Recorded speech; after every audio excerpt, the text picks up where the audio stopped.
Doutora, como a arte... Eu quero inclusive dizer que a gente separou, né, por temas, né, doutora? Que tem a filosofia, tem a arte, tem... Enfim, a gente vai começar pela arte. Como é que a arte entrou na sua vida, doutora? A arte, ela é um sentimento que você tem, né? Esse sentimento você pode, vamos dizer assim, pintar qualquer coisa que você goste, que você admire.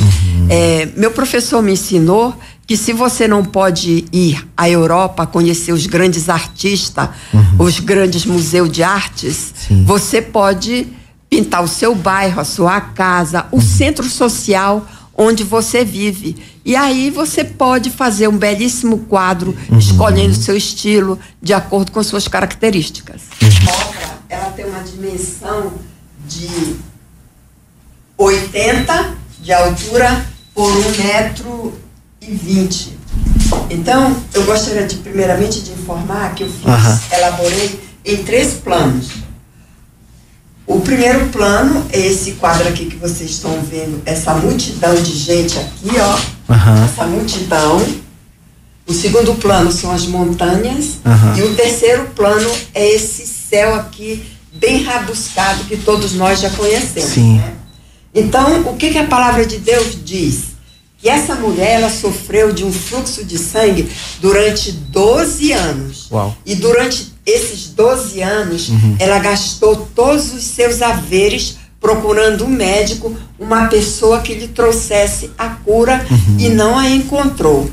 E ela andando por esta localidade, onde essa multidão ia passando, ela ouviu falar que Jesus estaria com essa multidão, e ela pensou consigo mesmo, se eu tocar apenas na orla da sua veste, eu serei sarada.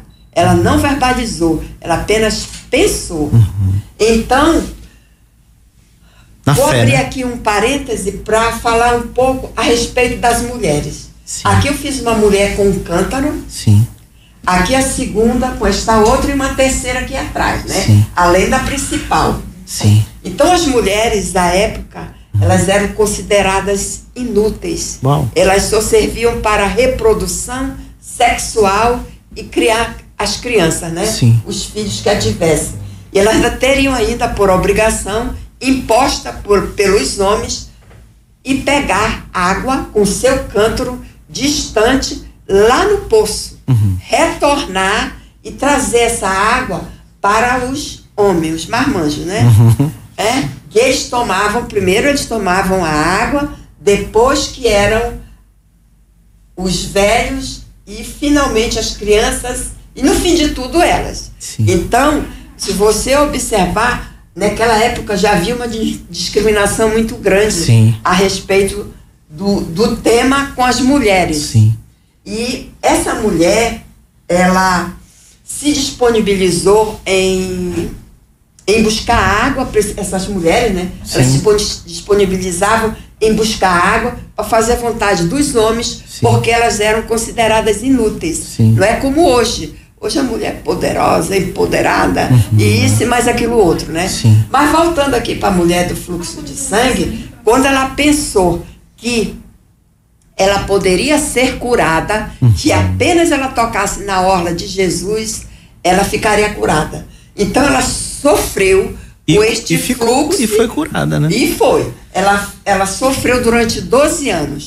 Ela gastou todos os seus haveres. Se ela gastou seus haveres, significa que ela era uma mulher rica, tinha posses. Mas eu te digo uma coisa ainda, que naquela época não havia inventário, não havia nada. Só quem recebeu alguma coisa de pai para filho eram os homens. As mulheres teriam que ser sustentadas obrigatoriamente pelos homens.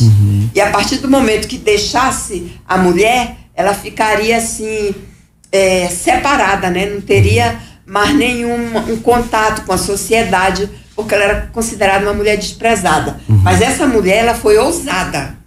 Ela entendeu que ela ficaria curada. E ela foi atrás da cura dela, apesar de ela estar com essa hemorragia, que também à época, ela era considerada imunda. Quando ela acordava, em tudo que ela tocasse, e nas pessoas em qual ela pegava, em alguém, qualquer objeto, também era considerado imundo. Mas ela conseguiu furar esse cerco, atravessar essa multidão e conseguiu ir se arrastando até as orlas das vestes de Jesus. E quando ela tocou nas vestes de Jesus, Pedro perguntou, primeiramente Jesus perguntou, mas quem me tocou? E Pedro disse, mas nós estamos diante de uma multidão e o Senhor pergunta quem me tocou? Aí ele responde, porque de mim saiu virtude. E essa virtude era exatamente a cura dela.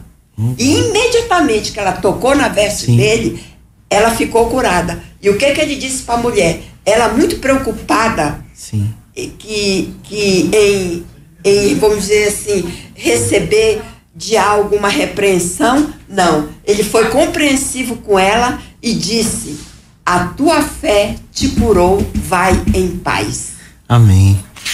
Nós temos aí a principal bacia, que é a bacia de Educandos. Ela sofre um desmembramento e ressurge a subbacia do Mindu, onde você conhece ali o Mindu, né? Sim, sim. Então a bacia do Mindu, ela corta todo o centro-oeste da cidade e também ela se deságua lá na bacia hidrográfica do São Raimundo. Uau.